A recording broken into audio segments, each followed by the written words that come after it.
God sees you as a liar if you see yourself that way or not.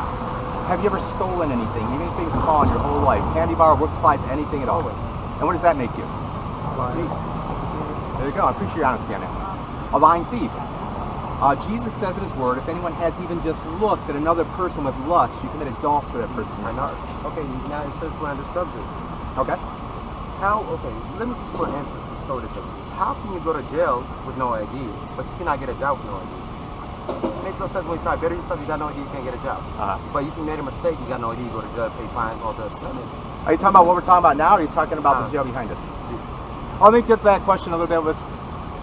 I know, I know your conscience is probably saying we need to get off the subject because it's too convicting, but I can't go down a rabbit trail. I have to keep you on subject. Okay. So you're a lying thief and an adulterer at heart. And if we all are. We're all sinners. Okay, but if you stand before a judge and the judge says you're guilty for stealing that man's car, and you say, Judge, everybody steals, is he going to say, you're right, get out of my courtroom, you're fine? No, I just say, yeah, I made a mistake. But is the judge going to look at it that way? I mean, they did earlier. And what did they do? Did they say why? They asked me why, and I said I made a mistake. I'm sorry. What did you do, if you don't mind me asking? Nothing. I saw the police officer. And they just dropped the charges completely for you. What charges did he stick you with? Disorderly conduct. I had disorderly conduct. So they didn't drop the charges; they just reduced them. No, they dropped 2 charges. They just kept going. Okay, so they did keep a charge. And that's my point. They just didn't say you could go. But the Bible says if you break one law, you're guilty of all. If you just break one law, only one. If you lie one time in your whole life, just one lie, one small lie will send you to hell for eternity, and that's because God requires perfection to get into heaven. He ain't gonna let liars, thieves, and adulterers into heaven. But you know what? The mistakes we made, that's what makes us who we are. We correct them, we do better, and we live better. But the Bible doesn't call them mistakes. They are serious before God. That's why I wrote them on that concrete, on stone, because those laws aren't going away. You wrote them in stone, and if you broke one law, you're guilty before God. The punishment the Bible says is eternity in hellfire, if you believe it or not. I mean, it's so serious. I understand. If that happens, would that concern you? If you die today and end up in hell, would that concern you? I died yesterday, as a matter of fact. I really did. So that's the thing. How'd you die? Heart attack or? No, I just long story. I don't want to talk about it, but yeah. So in other words, God's giving you another chance, but your chances are running out. So if you were to die again today, which is possible, would that concern you if you did end up in hell? Would that concern you? I mean, life is life. You make it what it is. But you would be in eternal torment with no relief. I mean, with weeping and gnashing of teeth. I mean, it's a serious place. I mean, I don't believe that. If you went to the courthouse here fighting not to go to jail, not to go to prison, hell is, I can't even say how many million times worse. It could be worse and worse and worse than that. I'm sorry, I don't believe that.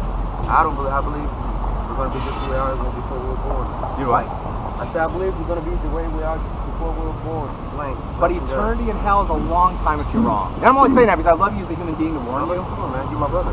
So I just want you to know, I just want you to warn you, if you end up in eternal hellfire because of your sin, you've heard the good news of the gospel.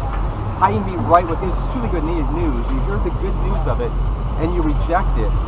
When you're suffering in hell for eternity, you're going to look back to this day and wish you would listen, but then it's going to be too late. So that's why I'm pleading with you today.